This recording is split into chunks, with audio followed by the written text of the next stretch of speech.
இந்த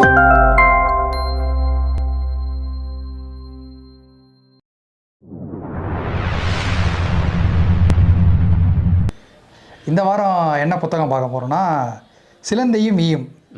இது வந்து ஆங்கிலத்தில் வந்து வில்ஹெம்மெல் லிப் நெஹெட் எழுதியிருக்காரு. தமிழில் வந்து ரா கிருஷ்ணய்யா மொழிபெயர்த்திருக்காரு. பாரதி புத்தகாலயம் வெளியீடு. இது படிக்கும்போது என்ன தோணுச்சுன்னா, ஃபஸ்ட்டு ஒரு இன்ட்ரோடக்ஷன் மாதிரி கொடுத்துட்றாங்க. இப்போ நம்ம நிறைய இடங்கள்லாம் பார்த்துருப்போம், வீடுகளில் இல்லை நிறைய நம்ம அந்த ட்ரிப்லாம் போகும்போது மரங்கள் நிறைய இந்த சிலந்தி இது பார்த்துருப்போம், பின்னி இருக்கும். அதுக்குள்ளே ஏதாச்சும் ஒரு சின்னதாக ஒரு ஈயோ இல்லை கொசுவோ தான் இருக்கும், அதை சாப்பிட்டுக்கிட்டு இருக்கோம். ஸோ அதை பற்றியான டிஸ்கிரிப்ஷன் ஃபஸ்ட்டு கொடுப்பான். எப்படி அதை வந்து வலைப்பின்னல் பண்ணுது ஒரு சிலந்தி, அது பின்னி அது எப்படி ஒரு இறை வந்து அது எப்படி அது வெப்பு மாதிரி உள்ள சுருங்கி இழுத்துக்குது. ஒவ்வொரு இறை நிறைய நான் நெட்டில் தேடி பார்த்தேன். அது எப்படி சில பேர்லாம் அதோட இன்ஜினியரிங் இதெல்லாம் வந்து அனலைஸ் பண்ணியிருக்காங்க. எப்படி ஒரு சிலந்தி சின்னதாக இருக்குது, அதுக்கு பிரெயின் கொஞ்சம் இதாக இருந்தாலும் கடை எப்படி அது ஒரு வெப்புலாம் சுற்றுது, அந்த மாதிரி இது பண்ணியிருக்காங்க. அது எப்படி கரெக்டாக ஒரு இறை வந்ததுன்னா அதுக்கு கண்ணு மாதிரி தெரியாது, ஏதோ ஒரு சென்ஸ் பண்ணுமா, இப்படி இருக்கும்போது ஓகே ஏதோ வெயிட்டாக இந்த இடத்துல ஒரு ஆப்ஜெக்ட் இருக்குது அப்படின்னு போயிட்டு அது அப்படியே சுற்றி அதை அப்படியே சாப்பிட்றது போல. ஸோ இந்த மாதிரி ஒரு டிஸ்கிரிப்ஷன் ஃபஸ்ட்டு போட்டிருக்காங்க. ஸோ நீங்களும் படிச்சிருப்பீங்கன்னு நினைக்கிறேன். படிச்சிருக்கேன். ஆமாம். ஆனால் அதுக்கு அடுத்து முக்கியமாக மெட்டஃபரிக்கலாக அடுத்த செகண்ட் பார்ட் ஒன்று கொடுத்துருந்தாங்க. அதுதான் ஒரு முக்கியமான இதாக பார்க்குறேன். இந்த புக்கோட வந்து ஒரு ஹார்ட் அப்படின்னு சொல்லலாம். நம்ம அதை பற்றி டிஸ்கஸ் பண்ணலாமா? மெட்டஃபரிக்கலாக நம்ம அதுதான் பேசலாம். குறிப்பாக நான் மெட்டஃபரிக்கலாக பார்க்குறேன்னா, இப்போ ஆஃபீஸ் அந்த மாதிரி சூழல் இடத்த ஒரு முதலாளிகள் எப்படி ஒரு சிலந்தி வலை மாதிரி பின்னப்பட்டிருக்காங்கன்னா, தொழிலாளிகள் உழைக்கும் மக்கள் வந்து ஒரு இறையாக இருக்க போகிறோம், ஈயாக இருக்க போகிறோம். நம்மக்கிட்டேருந்து உறிஞ்சக்கூடிய உழைப்பாக இருக்கட்டும், அது நேரம் தாண்டிய உழைப்பு. இப்போ 8 மணி நேரம் வேலை சொல்கிறோம், 12 மணி நேரம் உழைப்பு அதாக இருக்கட்டும், அது சம்பள உயர் நிறையா இருக்குல்ல. இப்போ நம்ம சமகால இந்தியாவில் எடுத்துக்கிட்டோம்னா நிறையா தொழிலாளர்கள் பிரச்சனைகள்லாம் இருக்குது. ஸோ அவனுக்கு வந்து என்னென்னா லாபம் மட்டும் தான் தேவை. இப்போ கூட நிறைய லே ஆஃப்லாம் போகுது. கேட்டால் என்ன சொல்கிறாங்கன்னா, கம்பெனி ரீஸ்ட்ரக்சர் பண்ணுறோம், ப்ராஃபிட் எங்களுக்கு வேணும். அவனோட மெயின் இதே ப்ராஃபிட் தான். கடை ரீஸ்ட்ரக்சர் பண்ணணும், எம்ப்ளாய்க்கு வந்து அவங்க என்ன ஸ்கில் பண்ணணும், அவங்க ஸ்கில் வளரல, இதெல்லாம் பண்ண. ஆனால் அவன் தொழிலாளிகள் தான் ஒர்க் பண்ணி அவனுக்கு அந்த ப்ராஃபிட் அவனால தான் வருது. பட் ரீஸ்ட்ரக்சர்ன்ற பேரில் இத்தனை லே ஆஃப் பண்ணுற பேரில் அவன் இன்னும் உறிஞ்சிக்கிட்டே தான் இருக்கான் தொழிலாளிகளை. ஸோ அது ஒரு எக்ஸாம்பிள் எனக்கு நல்லா பட்டுச்சு. எனக்கு என்ன பட்டுச்சுன்னா, இது படிக்கிறப்ப இது வந்து அங்கே இவர் வந்து ஒரு எழுத்தாளர் வந்து ஜெர்மனியை சேர்ந்தவர். அங்கே இருக்கக்கூடிய தொழிலாளர் வர்க்கத்தோட ஒரு விஷயமாக தான் அதை எடுத்து எழுதுறாரு. அது அவருமே சொல்கிறாரு, எப்படி எப்படிலாம் சுரண்டப்படுறாங்க, அங்கே எப்படி தொழிலாளர் வர்க்கம் சுரண்டப்பட்டிருக்கு, அந்த மாதிரி தான் கொண்டு போகிறாரு. அது வந்து சமகாலத்துக்கும் பொருந்துச்சு ஃபஸ்ட்டு, அதை நம்ம சொல்லிடணும். சமகாலத்துக்கும் இந்தியாவில் என்ன விதமான சுரண்டல்லாம் இருக்குது. இப்போ நான் அடிக்கடி யோசிப்பேன், இந்தியாவில் ஏன் பெருசாக கண்டுபிடிப்புகள் இல்லை அப்படின்னு பார்த்தோன்னா, ஏன் கண்டுபிடிப்புகள் இல்லைன்னா, நம்ம இயல்புலையே சின்ன வயசுலேருந்தே சாமி கண்ணை குத்திரும், இந்த கடவுள் நம்பிக்கை, இந்த மாதிரியான. இப்போ நம்ம பாப்புலேஷன் நம்பர் 1 இருக்கும் வேர்ல்டில். அப்போ இங்கே தானே கண்டுபிடிப்புகள் அதிகமாக இருக்குங்களா? இங்கே ஏன் இல்லைன்னா ஃபுல்லாக மூட நம்பிக்கைகள் அதிகமாக இருக்குது, கடவுள் நம்பிக்கை அதிகமாக இருக்குது, பொருள்முதவாத கண்ணோட்டம் இல்லை. ஒரு பொருள்முதவாத கண்ணோட்டம், அந்த பொருளை பற்றி ஆராய்ச்சி பண்ணணுங்கிற ஒரு இடத்துல தான் சயின்ஸு வந்து வளரும், சயின்டிஸ்ட்டு வந்து உருவாவாங்க. எங்கேயுமே அந்த கட்டமைப்பெல்லாம் இருந்தால் கூட ரொம்ப குறைவு ஒப்பீட்டு லெவலில், வேர்ல்டு லெவலில். அப்போ இவனோட தாட் ப்ராசஸ் இருக்குல்ல, ஒரு இந்தியாவில் ஒரு ஒரு அமெரிக்காவில் இருக்கக்கூடிய ஒரு பையன், நமக்கு தெரிஞ்ச ஒரு சின்ன பையன்ட்ட நான் பேசிக்கிட்டு இருக்கப்ப அவனை தான் வந்து மதத்தை மாற்றிக்க முடியுது. சடனாக கிறிஸ்தவ மதத்துக்கு போயிட்டாப்புல அந்த கேரக்டரு. என்னடான்னு கேட்டால், ஆமாம் மதம் வந்து என்னோட சாய்ஸ் அப்படிங்கிறான். ஸ்கூல் படிச்சுட்ருக்கான் அந்த பையன், நம்ம தெரிஞ்சவங்களோட பையன். என்னடா எப்போ அவங்க அப்பாலாம் ஒன்றும் சொல்லியாடான்னா, அவர் என்ன சொல்கிறாரு, என் பசங்கிட்ட கேட்டேன், இந்த சாய்ஸ் வந்து நம்ம பசங்க நம்ம இத்தனை வயசு தாண்டியும் நம்ம வீட்டை தாண்டி சில டிசிஷன்ஸ்களை, ஒரு ஜாதியை மீறது, மதத்தை மீறதும் ரொம்ப சிக்கலாக இருக்குது. அதை மீறி ஜாதியை மறுக்கிறாங்க. இப்போ நம்மளாம் ஜாதியை மறுக்கிறோம், மறுத்து தான் ஏதோ குட்டி குட்டி வேலைகள் செஞ்சுக்கிட்டு இருக்கோம்.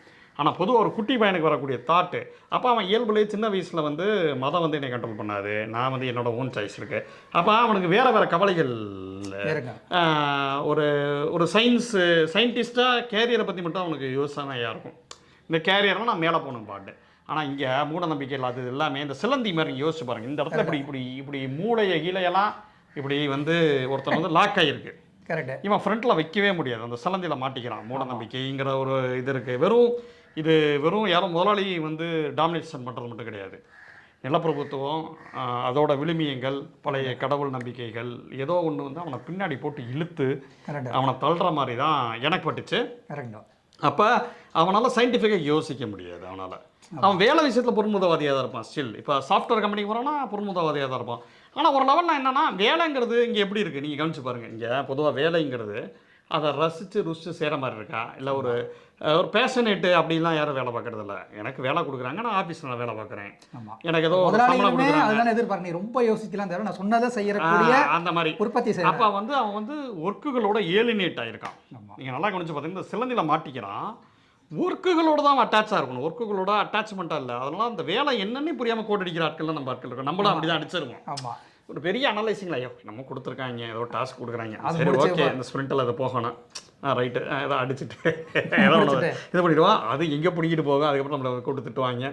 இதெல்லாம் நடக்கும் சாஃப்ட்வேர் கம்பெனிகள்லாம் நடக்கும். ஏன்னா ஒட்டுமொத்த சித்திரத்தோட நம்ம சேர்ந்து அதை வேலை செய்கிறது கிடையாது. ஏன்னா நமக்கு வீட்டை தாண்டி இது ஆஃபீஸு கேரியரு இதெல்லாம் தாண்டி வீட்டில் ஒரு கவலை ஒன்று இருக்கும். இப்போ திருமணமாகாதவங்களுக்கு திருமண கவலைகள் இருக்கும், மாற்றுச்சாதியில் லவ் பண்ணால் வீட்டில் ஒத்துக்குவாங்களாங்கிறது டவுட் இருக்கும், அதே கவலை அந்த பொண்ணுக்கும் இருக்கும். இப்போ நீங்கள் லவ் பண்ணியிருந்தீங்கன்னா ஒரு வேளை பண்ணலைன்னா அரேஞ்சு மேரேஜில் இருந்துச்சுன்னா அடுத்து குழந்தை பிறக்குது. நம்மளோட வெப்பில் வந்து நம்மளோட கேரியரு நம்மளோட விஷயங்கள், ஆமாம் வீடு வாங்கலையா, பியர் ப்ரெஷர் இருக்குல்ல, பியர்ஸ்க்காகவே வேலை பார்க்குறது இருக்குல்ல, சமூகம் ஃபுல்லாகவே நம்மளோட எல்லா டிசிஷன்ஸையும் பக்கத்து வீட்டுக்காரங்க சொந்தக்காரங்க யாரோ தெரியாத மாமா. நம்ம இந்த ஏதோ ஒரு காலேஜில் இந்த படத்தில் நம்ம ஜெய பார்த்தப்போ கூட நினைப்போம், அந்த பொண்ணு ஃபிலாந்திரஃபி படிக்கிறேன்னு சொல்லிக்கிட்டு இருக்கோம், ஆனால் அந்த பொண்ணை தூக்கிட்டு வந்து பிஏ எக்கனாமிக்ஸ் கிளாஸில் உட்கார வைப்பாங்க. ஏன்னா நம்ம கேரியர் எப்போவுமே சுற்றி இருக்கிறவங்களால் நிர்ணயிக்கப்படுது, சிலந்தியில் மாற்றப்படுது. நில உடைமை சமூகத்தில் இருக்கக்கூடிய விளிமைகள் இருக்குல்ல, நமக்கு இவ்வளவு சிக்கல்னா பொம்பளை பிள்ளைங்களுக்கு இதை விட அதிக சிக்கல் இருக்கும். அதெல்லாம் வெளியில் வந்து அட்லீஸ்ட்டு பஸ் ஏறி போகிறதே மிகப்பெரிய புரட்சிகரமாக இருக்குது. கண்டுபிடிக்கல நாங்கள்லாம் படிக்கிறது ஒரு பெரிய சிக்கலாக இருக்குது, இதெல்லாம் இங்கே கண்டுபிடிப்போம் நாங்கள், அதெல்லாம் அப்புறம் அதுக்குள்ள நம்ம ஒரு விடுஞ்சிருந்தாப்புல வடிவேல சொல்லுவாப்புல. அதனால இந்தியர்கள் வந்து இவ்வளோ பிற்போக்காக இருக்கிறனால அது ஓடுற தன்மை எல்லாத்துலேயும் சிலந்தினால பைண்ட் பண்ணப்பட்டிருக்கான். ரீசெண்டாக பார்த்த ஒரு பாட்காஸ்ட் இல்லை சிவகுமார் தோழர் சொல்லியிருந்தாரு, நம்ம ஆட்களுக்கு படிக்கிறதே பிரச்சனையாக இருக்குது, பண்பாட்டு லெவலில் இவன் கற்றுக்கிறதுக்கு பிரச்சனையாக இருக்குது அப்படின்னு சொல்லியிருந்தாரு. கற்றுக்கிறான் எந்த அளவு கற்றுக்குவோன்னா எனக்கு இவ்வளோ போதும், இப்போ ஜாவா பைத்தானா எனக்கு இவ்வளோ கேரியர் ரிலேட்டடாக இவ்வளோ போதும், அதுக்கு மேலே நான் எது பண்ணணும், நான் ஜாலியாக படம் பார்ப்பேன், சினிமா பார்ப்பேன். நீங்கள் ஒன்று பாருங்கள், இந்த மெட்டாஃபர் எப்படிலாம் வருதுன்னா சினிமா பார்க்கலாம், பிரதீப் ரங்கநாதன் பிரச்சனை இருக்கும் நமக்கு, அந்த டியூடு என்ன, அப்புறம் இந்த பக்கம் பிக் பாஸில் யார் தர்பூஸ் நம்ம வாட்டர்மெலன் ஸ்டாரு, இந்த விஷயங்கள்லாம் பார்க்கணும். எக்கச்சக்கமான அதுவே வெப்புன்னு அதனால தான் வச்சுருக்காங்க, நம்மளை உள்ளுக்குள்ளே போட்டு சுருக்குது. நீங்கள் கவனிச்சிங்களா எப்படி பேர் வச்சுருக்காங்கன்ட்டு, ட்விட்டர் ஸ்பேஸில் டிஎம்கே ஸ்பேஸ் மாதிரி பேசுகிறாங்க, கம்யூனிஸ்ட் ஸ்பேஸ் மாதிரி பேசுகிறாங்க, வேந்தர் என்ன கவுண்டர் கொடுக்குறாரு இடதுசாரிகளுக்கு, கொக்கி இதுக்கு என்ன கவுண்டர் கொடுக்குறாரு, அந்த பக்கம் தாவிக்கு என்ன ஸ்பேஸ் கொடுக்குறாரு, ரஜினி ஸ்பேஸ் கவிஞர் என்ன போடுறாரு. புரியுதா உங்களுக்கு? இப்போ வந்து இப்போ ஒரு இத்தனை வெப்புக்குள்ளே மாட்டிக்கிட்டா நான் எங்கே ஆராய்ச்சி மனப்பான்மையில் ஏதோ ஒரு விஷயத்த ஒரு ஆக்கப்பூர்வமாக செய்யக்கூடிய விஷயங்கள் இருக்குது, அதெல்லாம் சமூக ரீதியாக தெரிஞ்சுக்கணும் தான் இதெல்லாம் வெப்பு. ஆனால் இன்றைக்கி வந்து டேட்டாஸு எக்கச்சக்கமாக தொடங்கப்படுது. அது எதுக்கு ஒரு 10 விஷயம் வந்துச்சுன்னா இதை வந்து ஒரு அரசியல் தெளிவு இருக்கிறவங்க தான் அதில் 2 விஷயம் தான் கரெக்டாக இருக்கும். ஆமாம், வெளியே கரெக்டாக இருக்கும். இப்போ பிக் பாஸ் விஷயத்தை வந்து நீங்கள் கடுமையாக விமர்சனம் பண்ணுறீங்கன்னு வச்சுக்கோங்க, அது உண்மையிலே நாட்டுக்கு தேவை தான். ஆனால் அதை கூட ஒரு முக்கியமான விஷயம் பொருளாதார விஷயம் வருதுன்னு வச்சுக்கோங்க, அதை மறைக்கிறதுக்கு பிக் பாஸ் ஒன்று வச்சுருக்கான்னு வச்சுக்கோங்க, அதை போய் நீங்கள் கடுமையாக போய் பிக் பாஸ்னால் என்ன தெரியுமா அப்படின்னு சொல்லி நம்ம அதுக்குள்ளே போய் வெப்புக்குள்ளே மாட்டிக்கிறோம். உணர்ந்து நான் இப்போ ரீசெண்டாக யோசிக்கிறேன், இப்போ தாவேகா சம்மந்தமாக இப்போ பொலிட்டிக்கல் ஸ்பேஸ்லேயே கூட கேட்போமே, பொலிட்டிக்கல் ஸ்பேஸில் சேக்குவரான்னு ஒருத்தர் ஒரு சின்ன பையன் மாதிரி இருப்பார், டி அண்ட் ட்ரோல் மீடியா அதெல்லாம் போடுறது கண்டிப்பாக மாணவர்கள் அரசியல்படுத்தப்படணும், அதெல்லாம் ஓகே. ஆனால் தமிழ்நாட்டில் இந்த கரூர் விஷயம் மட்டும்தான் இருக்குங்கிற மாதிரியான விஷயம் வந்து ஒரு 2 மாதம் ஓடிக்கிட்டு இருக்கு, 1 மாதம் ஓடிக்கிட்டு இருக்கு. சோஷியல் மீடியா 27ஆம் தேதியிலிருந்து ஓடுது. சோஷியல் மீடியாவில் எடுத்தால் நமக்கே ஒரு மாதிரி இதாகிடுது, என்ன எதுனாலும் இதே நியூஸ் தான், இதை சுற்றி தான் இருக்குது நியூஸ். அப்போ உங்களுக்கு ஈஸியாக வந்து வேற ஏதோ ஒரு விஷயத்த ஒரு ஒன்றியமோ இல்லை மாநில அரசோ இந்த வெப்பை தாண்டி பின்னாடி ஒரு ஏதோ ஒரு வேலைகளை செஞ்சுட்டு போயிடலாம். இது கரெக்டு தான், மாணவர்கள் அரசியல்படுத்தப்பட வேணும், இந்த விஜய் மாதிரி ஆட்கள்கிட்டேருந்து மாணவர்களை காப்பாற்றணும், ஒரு டாக்ஸிக் அரசியல் இதுலேருந்து மக்கள்லாம் களமாடுறாங்க. ரைட், அது ஒரு விதமான ஒரு சிலந்தி, அதுலேருந்து வரக்கூடிய அதுவே ஒரு சிலந்தி தான். ஆனால் அதுக்கு வெளியில் போய் இன்னொரு லேயரில் ஒரு சிலந்தி இருக்கிறத நான் பார்க்குறேன். நீ மதில்களில் வர மாதிரி இந்த பக்கம் சிலந்தி, இந்த சிலந்திலேருந்து விட்டு வந்துட்டீங்கன்னா பெரிய சிலந்தியில் மாட்டிக்கிடா அப்படிங்கிற மாதிரி விஷயங்கள் இருக்குல்ல. ஓஹோ, லோகேஷ் கனகராஜ் யூனிவர்ஸ் மாதிரி இது சிலந்தி யூனிவர்ஸா அப்படிங்கிற மாதிரி எக்கச்சக்கமான இந்த புத்தகம் படித்ததுலேருந்து ரொம்ப சின்ன புத்தகம் தான், எத்தனை பக்கம் இருக்குது, 15 பக்கமா 20 பக்கமாக இருக்கும். இது ஆக்சுவலாக மாஸ்கோ பதிப்பகத்தில் ஆரம்பத்தில் வெளியிட்டு பாரதி தான் முன்னேற்ற பதிப்பகம். இதோட PDF நெட்டில் இருக்குது, இந்த விஷயங்கள் இருக்குது. அப்போ நீங்கள் ஒரு இந்த வெப்புலேருந்து இப்படி நீங்கள் விஜய்ங்கிற வெப்பை அட்டாக் பண்ணிக்கிட்டே இருந்தீங்கன்னா சுற்றி வேறு விஷயங்கள்லையும் நீங்கள் கவனிக்கணும். அப்போ ஆனால் இதையும் நீங்கள் பிரேக் பண்ண வேண்டியது இருக்குது, இந்த வெப்பை நீங்கள் உடைக்கணும். அப்போ அந்த வெப்பை உடைக்கணும், அப்போ மூட நம்பிக்கையை உடைக்கணும். இப்போ ஒட்டுமொத்தமாக இந்த மாதிரி சிலந்தி மாதிரி வலை பண்ணி மனிதர்களை யோசிக்க விடாமல் இருக்குல்ல, ஆமாம். அந்த விஷயத்தில் எதாப்புல டக்குன்னு அது நம்ம வீட்டில் ஒட்டடை அடிப்போம்ல, எதுக்கு அடிக்கிறோம் அந்த மாதிரி ஒட்டடை அடிக்க வேண்டிய தேவைகள் வந்து இங்கே இருக்குது. இல்லைன்னா நம்ம மாதிரி மாட்டிக்குவோம். இதில் என்ன பெரிய சிக்கல்னா, வேறு இது இந்த பொலிட்டிக்கல் வெப்பில் நீங்கள் போய் அந்த இப்போ நீங்கள் ஒரு இடத்துல இருக்கீங்க, இது வந்து மல்டி டைமென்ஷன்னா எப்படி நம்ம வந்து தாக்கப்படுறோம் காட்டுது. இப்போ நம்ம உதாரணத்துக்கு நம்மளை எதெல்லாம் சொல்கிறது நீங்கள் யோசிச்சு பார்த்தீங்கன்னா, பாயிண்ட் 1 முதலாளித்துவம். இன்றைக்கி இருக்கக்கூடிய சூழலில் முதலாளித்துவம் நமக்கான டைமை நம்ம கொடுக்கறதில்ல. அவன் கொடுக்குறான் பார்த்தீங்களா ஒரு ஃப்ரீ ஸ்பேஸு, அதுக்குள்ளே தான் எங்க அந்த சாட்டர்டே சண்டே கொடுக்குறான், அதுக்குள்ளே தான் நம்ம இந்த வீடியோ பண்ண முடியும். உதாரணத்துக்கு சொல்கிறேன். ஏன்னா அப்புறம் அடுத்த லெவலில் பார்த்தீங்கன்னா ஒரு ஜாதி, அந்த ஒரு விஷயம் இது. அப்போ இது மெயினான வெப்பாக இருக்குது. இந்த முதலாளித்துவம் கொடுக்கக்கூடிய விஷயங்கள் இருக்குது, உற்பத்தி பண்ணுது இல்லை, சப்செட்டாக. இப்போ உதாரணமாக நுகர்வு கலாச்சாரம். இப்போ நுகர்வு கலாச்சாரம்னா இப்போ இன்றைக்கி வந்து லேர்னிங்கிற ப்ராசஸ்ஸு, கேட்குறதுங்கிற ப்ராசஸே போயிடுச்சு மக்கள்கிட்ட. நுகர்வு கலாச்சாரம் என்ன பண்ணுது, இன்ஸ்டா ரீல்ஸ் மாதிரி இப்படியே ஸ்க்ரோல் பண்ண வைக்கிது. நீங்கள் டேட்டாவை நிறைய நுகர்றோம், அதாவது ஒரு கம்மியாக தான் நாங்கள் நுகர்வோம், நாங்கள் நிறையலாம் கேட்க மாட்டோம்ப்பா. கரெக்ட். ஏதாவது டூர் போகிறதா ஃபஸ்ட்டு பார்த்தீங்கன்னா தர்பீஸ் அப்படி வருவார், அப்படியே நீங்கள் இது பண்ணீங்கன்னா அடுத்தது விஜய் அதை கலாச்சி இது போட்டுருப்பாங்க, ரைட்டு. அடுத்தது விஜய் கலாச்சி ட்ரால் மீடியா போட்டுருவாங்க, கரெக்டு. அதுக்கடுத்து சின்னதாக ஒரு கட்டில் வந்து மத்தூர் சட்டியை வந்து பேசிகிட்டு இருப்பாப்புல. இப்படியே போயிட்டு இருக்கு. நடுவில் வந்து கிரிக்கெட்டை பற்றி ஏதாவது மழை பெய்யுது அப்போ சடனாக நீங்கள் அன்னியன் மாதிரி மாறிட்டே இருக்கீங்க. நீங்கள் கவனிச்சிங்கன்னா சடனாக அப்படி இது போட்டு அப்படியே லைட்டாக சிரிப்பு, கோபம், அழுகை எல்லாம். அப்போ எந்த உணர்வுமே நமக்கு வந்து ரொம்ப டெப்த்தாகவும் கொடுக்கப்படுறதில்ல. அங்கே இங்கே அப்படியே அது பாட்டு ஒரு ரேண்டமாக ஏதோ போட்டு பிச்சு அது இது ஒரு வெப்பாக மாறுது. அதாவது ஒரு டேட்டா ஸ்கூல்லேயே நம்ம நிறைய சுற்றிக்கிட்டு இருக்கோம். முன்னாடி இருக்கக்கூடிய அதுக்காக அது முன்னாடி கரெக்டாக இருந்துச்சு நான் சொல்ல வரல. முன்னாடி வந்து நம்ம வந்து பேப்பரை தான் பார்ப்போம், இவ்வளோ இன்ஃபர்மேஷன் அப்டேஷன் இருக்காது. அப்போ அது வெப்பு மாதிரி இல்லை, நமக்கு தெரிஞ்சுக்கிட்டால் தான் நம்ம போய் பார்ப்போம். நம்ம தெரிஞ்சுக்க வேண்டிய லைப்ரரியில் போய் படிப்போம். இன்றைக்கி வந்து நம்மக்கிட்ட எல்லா நியூஸும் வந்து நம்ம மேலே வந்து ஒரு அலை மாதிரி வந்து அப்படி மோதுது. இதில் எது நல்ல டேட்டா எது கெட்ட டேட்டா தெரியறதுக்கு முன்னாடி இதுக்கு உண்டான ஆராய்ச்சி தத்துவமோ நமக்கு எதுவுமே கிடையாது. சூப்பராக போய் ஒரு இடத்துல போய் நம்ம அசால்ட்டாக சிக்கிக்கிறோம்.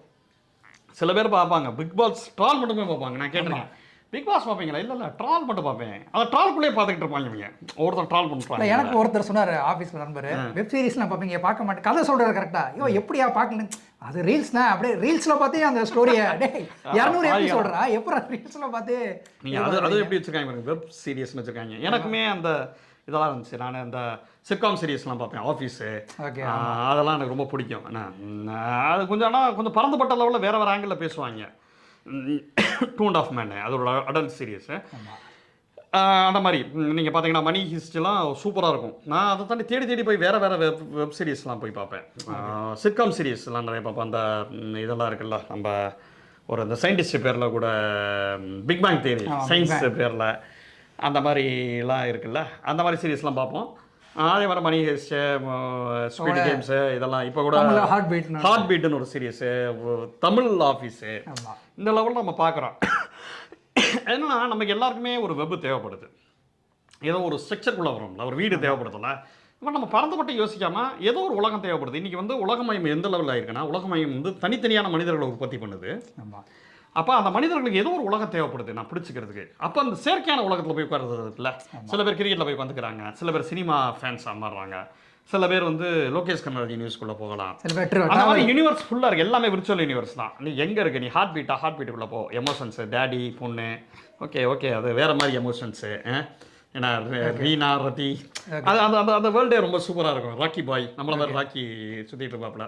இந்த மாதிரி ஒவ்வொருத்தரும் நம்ம பார்க்க ஆரம்பிக்கிறோம், வெப் சீரிஸ் பார்க்குறவே நான்லாம் ராக்கி பாயோட நான் சொல்கிறேன், ராக்கி பாய் குட் பாய் மாங்கல்ல, அந்த கேரக்டர் மட்டும் எதுவுமே அமையாமல் சுற்றிக்கிட்டு இருப்பாப்புல. அந்த கேரக்டர் எல்லாருக்கும் நல்லது பண்ணுவாப்புல, ரொம்ப அப்பாவித்தனமாக இருப்பாப்புல, எங்கே பேசக்கூடாதோ அந்த இடத்துல பேசுவாப்புல. இந்த மாதிரி நம்ம இது பண்ணுறோம்லையே இவன் நம்மள மாதிரி இருக்காங்க, அந்த மாதிரி இப்படி ஒரு செயற்கையான உலகம் வந்து. பிக் பாஸ் எங்கள் பழைய ஆஃபீஸ் சொன்னார், முதல்ல பார்க்காம இருக்கு, திடீர்னு பார்த்துப்பா இல்லைங்க என்னோட கேரக்டர் அதை ரிஃப்ளெக்ட் பண்ணுற மாதிரி நீங்கள் அது ஒரு வேர்ல்டுக்குள்ளே நுழைஞ்சிக்கிட்டே இருக்காங்க மக்கள். இது எனக்கு எல்சியூ புக்கு எழுதுறப்ப தான் எனக்கு பிடிச்சி, ஓஹோ இது இப்படி தான் மாட்டிக்கிறோம் போல் நம்ம வெப் சீரிஸ்லாம். மணிகேசன் அந்த மெயினான கேரக்டர் இருக்குல்ல, அந்த கேரக்டர் பிடிக்கும். மெயினான கேரக்டர் தான் உங்களுக்கு பிடிக்குங்கிறது கிடையாது. இதில் நமக்கு ராக்கி பிடிக்குதுன்னா அதில் அந்த கேரக்டர் புரட்சிகரமாக பேசலாம், அதனால அந்த கேரக்டர் பிடிக்கும். பெல்லச்சவ் சாங்கு ஒவ்வொரு இது மாறுறப்பே நம்ம வேற மாதிரியா மாறுவோம் நம்ம. அது அப்படிலாம் இருக்குல்ல. ஆஃபீஸ் ஸ்குவாட் ட்வைட் இந்த 2 கேரக்டர் நமக்கு ரொம்ப பிடிக்கும், இங்கிலீஷ் ஆஃபீஸில் இல்லை.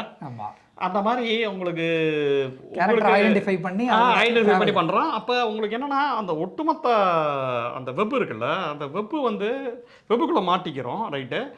அந்த இத்தனை விஷயம் உங்களை சிந்திக்க விடாமல் ஸ்டாப் பண்ணுது. அதை நம்ம யோசிக்கலாம். நீங்கள் ஒரு ஆக்கப்பூர்வமாக ஏதோ ஒன்று இப்போ நம்ம ஆவணப்படம் பண்ணுறோம், ஆவணப்படம் சம்மந்தமாக அந்த வெப்புக்குள்ளே போகிறோன்னா அது பிரச்சனை இல்லை. அது சம்மந்தமான புத்தகங்கள் படிக்கிறோம், அது சம்மந்தமாகவே நினச்சிக்கிட்டு வேலை செய்கிறோம். இப்போ நம்ம இந்த வேலைகளோட அப்படி தான் செய்கிறோம். ரியல் விசஸ் ரியலில் வந்து அரசியல் ரீதியாக பேசப்படுற புத்தகங்களை நம்ம தொடர்ச்சியாக பண்ண போகிறோம் அப்படிங்கிறதான் நம்மளோட கான்செப்ட்டு. அப்போ அரசியல் படுத்துறதுக்காக நம்ம ஒரு வேலையை செய்கிறதுங்கிறது வேற. இப்போ டோப்பமைனே கூட நல்லது செஞ்சாலும் சுரக்கும்னு சொல்லுவாங்க. மோசமான சரக்கு அடிச்சுட்டு கஞ்சா அடிச்சுட்டு அதுக்குமே டோப்பமைன் சுரக்கும். ஆனால் நம்ம எதுக்கு நம்ம முக்கியத்துவம் தரணுங்கிறது இருக்குல்ல. ஸோ எந்த விதமான டோப்பமைன், எந்த விதமான விஷயங்கள் அப்படி இப்படிங்கிற விஷயங்கள் இருக்குல்ல. இந்த புக்கை பற்றி மிஸ்கினா ராமான்னு தெரில, ஓகே அதோட பேசினாங்க. மிஸ்கின் தான் நினைக்கிறேன் மேபி. இந்த புக்கு நீங்கள் பாருங்கள், உலக அரசியல் தெரிஞ்சுக்கலாம் இந்த புக்கு போதும் அப்படின்னாரு. இந்த மெட்டாஃபரை நீங்கள் எல்லா இடத்துக்குமே நீங்கள் பொருத்தி பார்க்கலாம். எனக்கு ரொம்ப ஆச்சரியமா இருந்துச்சு. ரொம்ப சாதாரண தமிழில் சிம்பிளாக எழுதப்பட்ட புக்கு தான். ஆனால் 15 நிமிஷத்தில் படிச்சிடலாம். 15 நிமிஷத்தில் படிச்சிடலாம். பிடிஎஃப் இருக்குது நண்பர்களே. ஜஸ்ட் பாரதி புத்தகத்தில் நீங்கள் வாங்கி நிறைய பேருக்கு கூட நீங்கள் கிஃப்டாக கொடுக்கலாம், திருமணங்களுக்கு கொடுக்கலாம். எனக்கு என்ன பட்டுச்சுன்னா, மெட்டாஃபருங்கிறப்ப ஒரு மெட்டாஃபருக்கோட தன்மைகள் இருக்குல்ல. இப்போ எழுதுறப்போ ஒரு மெட்டாஃபரை ஏன் யூஸ் பண்ணுறாங்க, மாரி செல்வராஜ் மெட்டாஃபரை யூஸ் பண்ணுறாங்கன்னா அவனுக்கு புரிகிற மாதிரி அதை வந்து புரிஞ்சுக்கலாம். அதை வந்து எனக்கு அது வேற மாதிரி போகிற இன்டர்பிரிட்டேஷனு. ஆனால் அது ஒட்டுமொத்தமாக அது ஒரு அரசியலை பேசக்கூடியது இல்லை. நம்ம எல்லாருமே ஒரு ஈக்குவலாக இருக்கும். நம்மளை சுற்றி எத்தனையோ சிலந்தி வலைகள் வந்து பின்னப்பட்டுக்கிட்டே இருக்குல்ல. இப்போ நீங்கள் ஒரு சர்விலன்ஸ் கேபிட்டலிசம்னு சொல்கிறோம். இது நீங்கள் எந்த இடத்துல வேணும் புரிஞ்சுக்கலாம். சர்விலன்ஸ் கேபிட்டலிசமில் நம்ம வந்து ஏதாவது ஒரு இதை பற்றி பேசுகிறோம், அந்த ஜிம்மை பற்றி பேசுகிறோம்னா ஜிம்மை பற்றின ஆடாக நமக்கு வரும். மசாஜ் சென்டர் மசாஜை பற்றின ஆடாக வரும். திரும்ப மெசேஜில் இதெல்லாம் எப்படின்னா நம்ம தொடர்ச்சியாக கண்காணிக்கப்படுறோம் நம்ம சொல்கிறோம்ல. அப்போ அதுவே நம்ம வெப்புக்குள்ளே தானே இருக்கும். அப்போ நீங்கள் எந்த ஒரு விஷயத்துலனாலுமே நீங்கள் பொருத்தி பார்க்கலாம். நீங்கள் ஒரு தனிநபராக நீங்கள் பொருத்தி பார்த்தா நீங்கள் தாட் ப்ராசஸ்குள்ளேருந்து மீள முடியாமல் இருக்கும். நம்மளை சிலந்து இப்படி கட்டி போட்டாதா நினச்சிக்கோங்க. ஸோ ஏதோ ஒன்றுலாம் நம்ம கட்டப்பட்டிருக்கோம்ல, அந்த அடிமை சங்கிலியை வந்து உடைக்க வேண்டிய விஷயங்கள் இருக்குல்ல. நம்ம எது எங்கே விடாமல் பண்ணுதோ அந்த சிலந்தி ஆபத்தான சிலந்தியை பார்க்கணும். நம்ம ஒரு ஜாதியாக இருக்கட்டும், ஒரு முதலாளித்துவமாக இருக்கட்டும், ஈவன் நுகர்வு கலாச்சாரம். இப்போ வீட்டில் வந்து பியர்ஸ்னால இப்போ யாரோ ஒருத்தர் அத்திவரதரை பார்க்க போவாங்க, அதனால எல்லாரும் அத்திவரதரை பார்க்கக்கூடிய விஷயங்கள். இது முதலாளித்துவம் கிரியேட் பண்ணிக்கிட்டே இருக்கும். இப்போ விஜயோட கரூர் மரணத்துக்கு பாதிபரான காரணம் சொல்கிறாங்கன்னா சில பேர் விஜய் ஃபேன்ஸ்லாம் இல்லையா, டிவியில் விஜய்னு சொல்லிட்டு போட்டுக்கிட்டே இருந்திருக்காங்க. அப்போ எல்லாரும் போகிறாங்க, நீ போய் பார்க்கலன்னு சொல்லி நம்ம வீட்டில் இருக்கக்கூடிய பெருசாக யாராவது சொல்லுவாங்க, என்னப்பா சும்மா வீட்டில் சோம்பேறி தரமா அந்த விஜய் ராணில் போய் பார்த்துட்டு வரலாம்ல, ஏன் வீட்டுக்குள்ளே இருக்க, அப்படி போனவங்கள செத்துருக்காங்க. நடந்திருக்கு. அப்போ இது வந்து செய்தியை வந்து கிரியேட் பண்ணுறாங்க. இப்போ நம்ம நியூஸ்லேயே உட்காந்துருக்காங்க இருப்பாங்க சில பேருக்கு, அந்த அப்சஸ் மைண்ட் இருக்கும்ல, அது ஓடிட்டே இருக்காங்க, நியூஸ் ஓடிட்டே இருக்கும். என்னடா விஜய் வரா, விஜய் என்ன பக்கத்தில் வராரா, ஓகே போய் பார்த்துருவோம்டா, உங்கள் விஜய்ட்டு போனீங்கன்னா மொத்தமாக முடிச்சு விட்ருவாங்க. இது நடக்குது, இது நடந்திருக்குல்ல, அதை தான் நான் சொல்கிறேன் நான். அப்போ இது இப்படி தான் இருக்குது. அப்போ இந்த வெப்பெல்லாம் இருக்குல்ல, இந்த வெப்பெல்லாம் நீங்கள் உடச்சிங்கன்னா தான் ரியல் வேர்ல்டு இருக்குல்ல, உங்களுக்கு தெரியும் நினைக்கிறேன். அந்த கனெக்டிவிட்டி பிரபஞ்சத்தோட கனெக்ட் ஆகிறவன் இருக்கான்ல, அந்த வெப்பில் கனெக்ட் ஆகிறது தான் கரெக்டு. நம்ம சர்வதேசியவாதிகள் இந்த மொழி இப்போ சில பேர் வந்து தாட்டுமே கூட நான் சொல்கிறேன். ஒரு தம்பி வந்து ஒரு இது போட்டிருந்தாப்புல, என்னன்னா அறிவுத்தமிழராக ஒன்றிணைய வேண்டும், சாதி தமிழராக ஒன்றிணையக்கூடாது. நான் கேட்டேன், தமிழராக ஒன்றிணைவீங்களான்னு கேட்டேன். இப்போ விஜய் கூட அறிவு தமிழர் தான், இல்லைனா அவர் அந்த பொசிஷனில் இருக்க முடியாது. ஆனால் வர்க்க ரீதியாக பார்த்தீங்கன்னா விஜய் வந்து ஒரு சைக்கோ தமிழராகவும் இருக்கார். அப்போ நம்ம அவரோட ஒன்றிணைய முடியுமா? ஏன் சர்வதேச தொழிலாளி வர்க்கத்தோட ஒன்றிணையும் தானே மார்க்சியம் சொல்லுது, தமிழரை ஒன்றிணைங்கன்னு சொல்லுதா? அப்படி இல்லை, உலக தொழிலாளர்களே ஒன்றுபடுங்களா, அதுக்கு வந்து இதெல்லாம் இல்லை, பவுண்டரிஸ் கிடையாது. ஒருவேளை சில தலைவர்கள் வந்து அவங்க நாட்டுக்கே செய்ய வேண்டியது இருக்குங்கிறதுக்காக வெளியில் வராமல் இருக்கலாம். ஆனால் அதை தாண்டி உடச்சி வந்த தலைவர்களை சேக்குவரா பற்றிலாம் நம்ம பார்த்தோம். சர்வதேசியவாதிகள் தானே கம்யூனிஸ்ட்கள். அவனுக்கு மொழி கலர் நிறம்லாம் வேற மாதிரி இருக்கலாம். ஆனால் நீ உழைப்பாளியாக இருக்கணும், நீ மக்களுக்காக இது பண்ணுற மாதிரி ஆளாக இருந்தால் நீயும் என் தோழனே, இவ்வளோ தானே அரசியல். அப்புறம் என்ன வெங்காயத்துக்கு அறிவு தமிழர்களாக ஏன் தமிழர்களாக தான் நீங்கள் ஒன்றிணைவீங்களா இல்லை அப்படின்னு அந்த தோழர்கிட்ட கேட்டுக்கிட்டு இருந்தேன், அந்த தம்பிகிட்ட கேட்டுக்கிட்டு இருந்தேன். அந்த தம்பி இன்டென்ஷனும் மோசமானது கிடையாது, பட் அறிவுமதி ஒரு பஞ்சாப் இருந்தாங்கிறதுக்கு ஷேர் பண்ணியிருந்தாரு. ஓகே, அப்போ நமக்கு தாட் ப்ராசஸில் இதெல்லாம் இது பண்ணுது பாருங்கள். ஈவன் நம்ம யோசிக்கிறோம்ல, அது கூட வெப் ஆஃப் தாட்ஸ் தானே. இப்போ நம்ம வடக்கர்கள்னால் இப்படி தான் இருப்பாங்க, மோசமானவங்களாக இருப்பாங்க, எச்சித்து போவாங்க, ரொம்ப இதுவாக இருக்க மாட்டாங்க.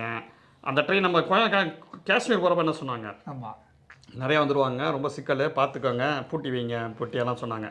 ஆனால் நம்ம போன ட்ரெயினில் அப்படி இல்லை. அப்போ எல்லா இடத்துலையுமே அப்படி இருக்கணும் அவசியம் இல்லை. அவசியம் இல்லை. அப்படி இருக்கு, அதை விமர்சிக்க வேண்டியது தான். அதை நம்ம ஒத்துக்கிட்டு அதுக்காக ஜென்ரிக்கா எல்லாருமே அப்படிதான் அப்படின்ற பொதுவாக நம்ம காயின் பண்ணுறது இருக்குல்ல. அவங்க என்ன காயின் பண்ணுவாங்க, கரூரை பார்த்துட்டு இவங்க ஃபுல்லாக சினிமா பார்த்துட்டு தாண்டா அவங்க கேட்டு போவாங்க, இவங்க எல்லாருமே தற்கொலைன்னு நினைப்பாங்க. அந்த பையன் சொன்னது கூட தப்பு தான் ஒரு ஆங்கிளில். நம்மலாம் தற்கொலை ஜென்ரேஷனை சேர்ந்தவங்க. என்ன தற்கொலை ஜென்ரேஷனு, அது விஜய் ரசிகர்களில் சொல்கிறாங்கப்பா ராஜா, அது அவன் அந்த மாதிரி பண்ணுறான், கழுத்தில் கீழே குழந்தை கூட இருக்கிறது தெரியாமல் ஏறி பார்த்துக்கிட்டதுனா தற்கொலைன்னு சொல்கிறாங்க. அதுக்கு எல்லா இளைஞர்களும் அப்படியான்னு பார்த்தா எஸ்எஃப்ஐல, டைஃபியில் எல்லாமே இளைஞர்கள், தீகா அமைப்பில் எல்லா அமைப்புலையுமே இளைஞர்கள் இருக்காங்கல்ல. இன்றைக்குமே ஸ்பேஸில் மக்களுக்கு அக்கறையாக போட்டு போகிறது ஏன்னா இடதுசாரி ஸ்பேஸ்ல திமுக ஸ்பேஸ் எல்லாமே நடந்துக்கிட்டு தானே இருக்குது. கிளப் ஹவுஸ் எல்லா இடத்துலையும் நடந்துக்கிட்டு தானே இருக்குது. அப்போ இந்த மாதிரியான போராட்டங்கள்லாம் நடக்குதுல்ல. இப்போ ஜாதி ஒரு வெப்பாக இருக்குன்னா ஜாதியை உடைக்கணும். எந்த இடத்துலனா நம்ம வந்து கட்டப்பட்டிருக்கோம், முதலாளித்துவம் கட்டப்பட்டிருக்குன்னா முதலாளித்துவத்தை உடைக்கணும். முதலாளித்துவத்தை உடைக்கிறது அவ்வளோ ஈஸி கிடையாது. அவன் எக்கச்சக்கமான உரிமையை வச்சுருப்பான். வெறும் ஜாதிங்கிறது வெறும் சின்னதாக இருக்காது. ஜாதிங்கிறது ரெட்டை கோலை முறையாக இருக்கலாம். உங்கள் வீட்டில் நீங்கள் யாரோ வரவங்களை மோசமாக ட்ரீட் பண்ணுறதா இருக்கலாம். சொல்கிறது புரியுதா உங்களுக்கு? சின்ன சின்ன தெருவில் நடந்து போகிறதா இருக்கலாம், குளத்தில் இறங்கி விளையாடுறதா இருக்கலாம், குளிக்கிறதா இருக்கலாம், கிரவுண்டில் விளையாடுறதா இருக்கலாம். இது எங்களுக்கான கிரவுண்டு, நீ எப்படி வந்து ஸ்டெம்ப் பண்ணுவாங்கிறதுக்குள்ள கூட வெறும் நம்ம ஜாதி வெப்புங்கிறோம். அப்போ அந்த தாட் ப்ராசஸ் இருக்குல்ல. வயசானவங்களை ஆதிக்க சாதிக்காரங்க பேர் சொல்லி கூப்பிட்றது, குலமாதரில் பதிவு செஞ்சுருப்பாங்க. நமக்கு தெரிஞ்ச ராஜன் பாபு போஸ் அப்படி தான் சொல்கிறாப்புல, அப்படி தாங்க இருக்குன்னு ஊரில்ங்கிறாங்க. ப்ளூ ஸ்டார் வரும். அப்போ அது வந்து ஒவ்வொரு இடத்துலையும் போய் ஒவ்வொருத்தருடையும் போராடி உடைக்க வேண்டியது இருக்குது. அப்போ அந்த அரசியல் ரீதியாக பெரிய லெவலில் செயல்பட வேண்டிய விஷயங்களை இப்போ ஒரு விஷயத்தை சிங்கிள் டைமென்ஷனில் பார்க்கக்கூடாது, ஒற்றை விஷயத்தில். இப்போ வந்து டீ வந்து 2 பேரும் காமன் கிளாஸில் குடிச்சிட்டா சாதி விழுந்துரும்னு ஒழியாது, அது ஒரு லேயர். இன்னொரு லேயர் ஆஃப் வெப்பில் என்ன இருக்குன்னா ஜாதி மறுப்பு திருமணங்கள் இருக்கும். அதுக்காக உடஞ்சிருமான்னு பார்த்தா உடையாது. ஸ்டில் ஜாதி மறுப்பு திருமணம் லவ்வில் இருக்கிறப்ப ஜாலியாக சேர்ந்துருவாங்க. ஆனால் அதில் என்ன ஆகும்னா லவ்க்காக தான் அந்த பொண்ணு ஜாதியை பற்றி பெரியார் அம்பேத்கரை பேசுகிறேன். அதுக்கப்புறம் என்ன பண்ணணும்னா நான் நிறையா திருமணங்களில் பார்க்க முடிகிற அளவில் அங்கே இருக்கக்கூடிய ஆதிக்க சாதி ஒரு பெண்ணோ ஒரு ஆணோ இருக்காங்க, அவங்க ஜாதி டாமினேட் பண்ண ஆரம்பிச்சிடும். அவன் ஜாதியை ஒழிச்சிட்டு வரல, அவன் வந்து அவனுக்கு பிடிச்சிருக்கு அந்த இதுலேருந்து அந்த இடத்துல அவன் ஜாதியில் இது பண்ணிக்கிறான். இந்த தலை அந்த உடலோட இணைக்கிற மாதிரி அவ்வளவுதான் அந்த இதில் இது பண்ணுறான். ஆனால் அவன் வந்து மொத்தமெல்லாம் அவன் ஜாதியை மறுக்கலை. அப்போ அந்த வெப்பு இருக்குது பார்த்தீங்களா, அது வந்து அந்த சிலந்தி மாதிரி நமக்குள்ளே எக்கச்சக்கமான தாட்ஸ் இருக்கும். ஏன் நமக்குள்ளே கூட ஜாதி இருக்கலாம், குட்டி குட்டியான ஆதிக்க மனப்பான்மை இருக்கலாம். கொஞ்சம் கொஞ்சமாக அதை உடச்சிட்டு வரணுங்கிறது இருக்குல்ல, அது ஒரு ப்ராசஸ். இந்த புத்தகம் வந்து நான் சொல்கிறதா பார்க்குறேன். இப்போ ஒரு ஆணாதிக்கவாதியாக இருக்கேன்னா அவன் பெண்ணியம்லாம் பேசுவான், பெரியாரியம் பேசுவான். நம்ம பெரியாரை பற்றி ஒரு கூட்டம் நடத்திக்கிட்டு இருந்தப்போ வாட்ஸ்அப்பில் குரூப்பில் ஒருத்தரோட இணையர் நம்மக்கிட்ட வந்து சண்டை போட்டாங்க, இவர் பெரியாரெலாம் பேசுவார் ஆனால் இவர் எங்கிட்ட மோசம் நடந்துக்கிறாரு அப்படின்னாங்க. நான் சொன்னேன், அப்போ தோழர் அவர் தான் பேசணும். இப்போ நாங்களாம் மோசமானவங்க தான், நாங்கள் தான் மேலேருந்து புதுசு சொல்லிட்டோம், நாங்கள் எதுக்கு இங்கே பெரியாரை பேசணும், நாங்கள் மோசமாக இருக்கோம், அதனால நாங்கள் பெரியாரை தெரிஞ்சுக்கணும். அப்போ அவர் தெரிஞ்சுக்கிறது நல்ல விஷயம் தானே அப்படின்னு. கரெக்டு தானே? யார் அரசியல் படிக்கணும்? அந்த வெப்பை வந்து யார் க்ளீன் பண்ணணும்? நீ க்ளீன் பண்ணுறாங்கிறதுக்கு நீ யோக்கியமானு கேட்டா, ஐயோ என் மண்டக்குள்ளே இவ்வளோ சுழந்தி இருக்குது, இதெல்லாத்தையும் நான் க்ளீன் பண்ணி தானே ஆகணும்னா நீ இப்போ க்ளீன் பண்ணுறா, அப்போ நீ யோக்கியமானு கேட்குறது ஏங்கியல் கிடையாது. ஸோ இது வந்து இந்த புத்தகம் வந்து குட்டி குட்டியான விஷயங்கள் வச்சு இன்னும் கூட நிறைய நேரம் பேச முடியும். ஆமாம், இல்லை அதை தாண்டி நீங்கள் சொல்ல மாதிரி அதில் புக்லேயும் சொல்லிப்பாங்க, சின்ன சின்னதாக எதை கிளியர் பண்ணிடலாம், ஒட்டுமொத்தமாக கிளியர் பண்ணால் அமைப்பாக சேர்ந்து வேலை செய்யக்கூடாது. அதுதான் ஒரு மெயின். அதை நீங்கள் ஒவ்வொருத்தர் இடத்துலையும் போய் இது பண்ண மாட்டீங்கல்ல. இப்போ சில நேரங்களில் இப்படி புரிஞ்சுக்கலாம் அமைப்பாக செயல்படுறதுங்கிறத. இப்போ வந்து வேக்கம் கிளீனர்லாம் வந்துருச்சு. ஆமாம், நீங்கள் க்ளீன் பண்ணுறீங்கன்னா குட்டி குட்டியாக தூசி விழுதுன்னு க்ளீன் பண்ணிக்கிட்டு போகலாம். இப்போலாம் சல்லுன்னு வேக்கம் கிளீனரை வச்சு அடிக்கிறான், டக்குன்னு அது வந்து அப்சர்வ் ஆக்கிடுதுல்ல. ஸோ அதில் ஒரு ஆர்கனைஸ்டான ஒரு இது இருக்குல்ல, அந்த மாதிரி அது ஒட்டுமொத்தமாக ஒரு விஷயம் செய்யறப்ப அது ஒரு ஆர்கனைஸ் ஆகி அடுத்த கட்டத்துக்கு அதை க்ளீன் பண்ணக்கூடிய ஒரு விஷயங்கள் வரும். நமக்குள்ளேயே இந்த மாதிரி வெப்பில் நம்ம மாட்டிக்கலாம், நிறைய இடங்கள் நம்ம மாட்டிக்கலாம். இதை நான் ஒவ்வொன்றும் நான் எனக்கு புரிஞ்ச விதத்தில் சொல்லியிருக்கேன். உங்களுக்கு வேறு மாதிரி புரியலாம், நீங்கள் வேறு மாதிரி மாட்டிக்கிட்ட இடங்களில் புரியலாம். ஆமாம், யோசிச்சு பாருங்க, ஒரு செல்ஃப் இன்ட்ராஸ்பெக்ட் பண்ணக்கூடிய இன்ட்ராஸ்பெக்ட் நீங்கள் யோசிச்சு பாருங்கள். இப்போ யாரோ ஒருத்தர் இப்போ டாக்ஸிக் ரிலேஷன்ஷிப் ஒரு லவ்வில் இருக்காங்க அப்படின்னு வச்சுக்கோங்க. யாரோ ஒருத்தர் ஆணோ பெண்ணோ இன்னொருத்தவங்க கேஸ் லைட் பண்ணி அவங்கள வந்து மட்டம் தட்டி ஏதோ ஒன்று பண்ணுறாங்க. அவங்க அதுக்குள்ளே மாட்டிக்கிட்டதே தெரியாமல் இருக்காங்க, ஆனால் வெப்பில் இருப்பாங்க. ஆனால் அந்த லவ் வந்து அதை வந்து இதுவாகும். அவங்களுக்கு படித்தா அவங்களுக்கு அது ஆதிக்கம் அப்படி புரியாது. ஓஹோ இவன் இப்படி தான் டாமினேட் பண்ணுறான், இதை விட்டு வெளில வரணும், நான் இது பண்ணணும், ஹெல்த்தை பார்த்துக்கணும் அப்படி யோசிக்கிறமாங்கல்ல. ஸோ லவ் பண்ணாங்கன்னா அவங்களுக்கு வேறு மாதிரியான தாட் ப்ராசஸ் கொடுக்கும். சமூகமாக அந்த இதை கொடுங்க. அந்த இவர் இருக்கார்ல வில் ஹென்ஸ் லீஃப் நட்டு இவரை பற்றி சில சுவாரஸ்யமான விஷயங்கள் நான் பார்த்தேன். ஓகே. கால் மார்க்ஸ் ரொம்ப ஃப்ரெண்டா. ஆமாம். அதை தாண்டி இவர் என்ன பண்ணியிருக்காருன்னா இவர் ஒரு வெப்பில் சிக்கியிருக்காரு. மேபி அதனால தான் எழுதியிருப்பாங்கன்னு நினைக்கிறேன். கால் மார்க்ஸை வெப்பில் சிக்க வச்சிருப்பார் இவர். நம்ம ஏன்னா இதை வந்து ஒரு சொல்லுவாங்க ட்ரிவியான்னு சொல்லுவாங்கல்ல. செஸ் இவர் நல்லா விளையாடுவார் போல. கால் மார்க்ஸ் நல்லா விளையாடுவார். கால் மார்க்ஸை வந்து யாருமே வின் பண்ண முடியாதான். நம்மளால எப்படி மார்க்ஸ் எப்படி வரலாற்று பொருள்முத வாதத்தில் இந்த குதிரை எப்படி எடுத்து வச்சா அப்படி யோசிச்சிருப்பாரு. புரியுதா இல்லையா? அந்த மாதிரி பயங்கரமான ஆள். கால் மார்க்ஸை இவர் வின் பண்ணிடுவாராம். ஓகே. மார்க்ஸுக்கு தூக்கம் வராமல் மார்க்ஸ் அப்சஷன் ஆகி என்னையே ஜெயிச்சிட்டியா. ஒவ்வொரு எவ்வளோ பெரிய லீடர் இருந்தாலும் சில குழந்தைத்தனங்கள் இருக்க தான் செய்யும். அவர் நைட்டு ஃபுல்லாக ப்ராக்டிஸ் அடிச்சு அடுத்த நாள் நீ வான்னு சொல்லிட்டு இவரை விளையாடுறதும் அந்த மாதிரி நிறைய விளையாட்டுத்தனமான சுவாரஸ்யமான சம்பவங்கள் இந்த ரைட்டர் இருக்காரா லீஃப் நட்டுக்கும் மார்க்ஸுக்கும் நடந்திருக்கு. இதை நான் யூடியூப்ல சில பேர் சொன்னாங்க. அப்போ கடைசியில் அவங்க வீட்டு வேலைக்காரங்க அப்புறம் ஜென்னி மார்க்ஸ் எல்லாம் சொல்லியிருக்காங்க, ஏப்பா அவருக்கு நிறைய வேலை இருக்குது பெரியவருக்கு, நீங்கள் வந்து இப்படியே விளையாடிக்கிட்டு இருந்தால் அது அவர் ரொம்ப அப்சஷன் ஆயிடுறாரு, தயவு செஞ்சு அவரோட விளையாடாதீங்க அப்படின்னு சொல்லியிருக்காரு. அவர் பர்சனாக எடுத்துக்க ஆரம்பிச்சிருக்காரு மார்க்ஸ். ஓகே. அது ஒரு சின்ன ஒரு குழந்தைத்தனம். எத்தனையோ போராட்டங்களை தோல்விகள் எல்லாம் பார்த்தவர் தான் மார்க்ஸ். இத்தனை நாடு கடத்தப்பட்டு லண்டன்ல இருக்காரு. ஓகே. பட் இருந்தாலும் அந்த ஒரு அதில் ஆனால் விளையாட்டுல இருந்தப்ப ஏய் நீ என்ன ஜெயிச்சிட்டியா அப்படிங்கிறது அவருக்கு இருந்திருக்கு. ஏன்னா இதனால அதாவது கடைசியில் என்னன்னா அவர் சொல்றாரு அந்த வீடியோவில் பார்த்தவர் சொல்றாரு, ஒருவேளை மார்க்ஸ் வந்து இந்த அப்சஷன் பெருசாகி சும்மா விளையாட்டுக்கு சொல்றாரு, இது செஸ்க்குள்ளே போயிருந்தாருன்னா நமக்கு இது தாஸ் கேபிட்டல் கிடச்சிருக்காரு அப்படிங்கிறாரு. பாருங்க அப்படி ஒரு வெப்புல மார்க்ஸே சிக்கியிருக்காரு. இன்னொன்று சொல்லுவாங்க, லெனின் வந்து மொசாட்டோட மொசாட்டு தான் நினைக்கிறேன், மொசாட்டோட ஒரு ஈவெண்ட்டு போயிட்டு அவருக்கு ரொம்ப இதெல்லாம் பிடிக்கும் போல. அந்த ஒரு நாள் சிம்பனி கேட்டுட்டு இருந்திருக்காரு. ரொம்ப இசை ரொம்ப பிடிக்கும் லெனினுக்கு. திடீர்னு பாதியில் எந்திரிச்சு போயிருக்காரு. லெனின் ஒய்ஃப் கேட்டிருக்காங்க, குரூப்ஸ்க்காக கேட்டிருக்கேன், என்ன பாதியில் எந்திரிச்சு போயிட்டீங்கன்னு கேட்டப்ப அவர் சொன்னதா நான் படிச்சிருக்கேன். இல்லை எனக்கு நிறைய வேலைகள்லாம் இருக்குது, இது என்னை வந்து அதுக்குள்ளே உள்ளே கொண்டு போகுது. நிறைய தோழர்களை பார்த்துருக்கேன், நிறைய என்டர்டைன்மெண்ட்டுக்குள்ளே உள்ளே போய் அது வந்து மனசு பறி கொடுக்குற மாதிரி இருக்கிறப்ப அதை கட் பண்ணிவிட்டு ஒழுங்கான வேலைகள் திருப்பி பேக் டு பேசிக்ஸ் இது சொல்லுவாங்க, பேக் டு ஸ்கொயர் ஒன் பாங்கல்ல இங்கிலீஷில் ஒன்று சொல்லுவாங்க இல்லை, அந்த மாதிரி அவங்களோட பேசிக்ஸுக்கு போவாங்க. அப்போ வெப்பில் மாட்டிக்கிறது வந்து இது வெறும் அரசியல் ரீதியான பிரச்சனையை தாண்டி உளவியல் ரீதியான பிரச்சனை இருக்குது. சொந்தமாக நம்ம சில நேரங்களில் சில பிரச்சனைகள் நம்ம மாட்டிக்குவோம். சில சமயம் நம்ம ரொம்ப வெப் சீரிஸ் பார்ப்போம், பாடல்கள் கேட்போம், அதை தாண்டி வேலையை சும்மா சுற்றிக்கிட்டு இருப்போம். ஆனால் திருப்பி டேய் எவ்வளோ செய்ய வேண்டியது இருக்குது, போய் அந்த வேலையை பாடுறா போங்கடா அப்படிங்கிற மாதிரி நம்மளையே அந்த புத்தகம் வந்து ஒரு சுத்திகரிக்கப்படுது. இந்த புத்தகத்தில் இவ்வளோ எழுதிருப்பாங்கன்னு தெரியல, நம்ம இவ்வளோ பொழிப்புரை கொடுத்துருக்கோம். நம்ம இன்டர்பிரேஷன் தானே. அதனால் ஒரு முக்கியமான ஒரு விஷயம், அரசியலில் சினிமாவில் ஈவன் லிட்ரேச்சரில் இந்த மெட்டஃபர்ஸ் எல்லாமே இன்டர்பிரிட்டேஷனுக்காக தான் மெட்டஃபர்ஸ். இங்கே சிலந்தி அது இருக்குது, நம்ம ஈயா இருக்கும், நம்ம சுற்றி வந்து சிலந்தி வந்து சிலந்திகள் இருக்குது சுற்றிக்கிட்டே இருக்குது, அந்த மாதிரி இருக்குது. அந்த சிலந்தியும் நம்மளாக இருக்கும் சில சமயம். அந்த வலையை போட்டு நம்மளே அதுக்குள்ளே போய் வெளியில் வர முடியாமல் டேய் உனக்கு யாரும் நம்மளை சொல்லி வைப்ப, நீயே தான்டா சொல்லி வைக்கிற அப்படிங்கிற மாதிரி சிக்கல்லையும் நம்ம சிக்கிக்குவோம்ல. அந்த மாதிரி நமக்குமே இது வந்து ஒரு சைக்காலஜிக்கலான ஒரு புத்தகமாகவும் எனக்கு பட்டுச்சு.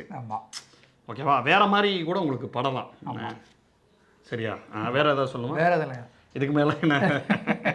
ஸோ இதுதான் எனக்கு பட்டுச்சு. இது வெவ்வேறு இதில் இருக்குது, கண்டிப்பாக நெட்டில் இருக்குது, தமிழ் புக்கும் இருக்குது, ஆங்கில புத்தகம் இருக்குது. ஸ்பைடர் அண்ட் த ஃப்ளைன்னு நினைக்கிறேன். ஆமாம் கரெக்டாக, ஃப்ளை. ஸோ அதுதான் ஆங்கிலத்துலேயும் இருக்குது. மாஸ்கோ முன்னேற்ற பதிப்பகத்தோடது ரொம்ப முக்கியமான புத்தகமாக எனக்கு பட்டுச்சு. ஒரு சின்ன புக்கு தான் இல்லை, பாரதி புத்தக இடத்துல கிடைக்கிது. நம்ம 10 ரூபாய் 15 ரூபாய் ரேஞ்சில் இருக்கும். நிறைய பேருக்கு வாங்கி கொடுங்க, உங்களால் முடிஞ்சதை. நிறைய பேரை பிடிஎஃப் டவுன்லோட் பண்ணுங்கன்னு சொல்கிறதோட ஆர்கானிக்காக புத்தகத்தை வாங்கி கொடுத்தீங்கன்னா நல்லா இருக்கும்னு நினைக்கிறேன். நன்றி.